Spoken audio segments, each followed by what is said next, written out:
Significa che puntiamo a una legge delega molto semplice che diventi intesa per noi, tra noi e il governo, in maniera tale che poi il Consiglio dei Ministri sia autorizzato a fare i decreti per le singole 23 materie. Quindi si va verso un percorso che è quello che desideravamo.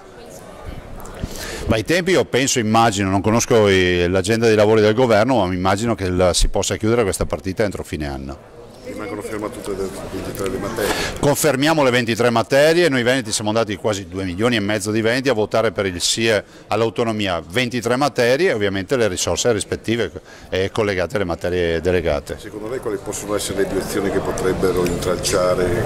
Ci sarà sempre qualche incrostazione centralista, però io ricordo sempre Einaudi che nel 1948 presentando la Costituzione diceva ad ognuno dovremo dare l'autonomia che si spetta e questa autonomia noi ce l'aspettiamo perché siamo anche andati a chiederla ufficialmente. La prossima data è il 20 prossimo, che giorno sarà?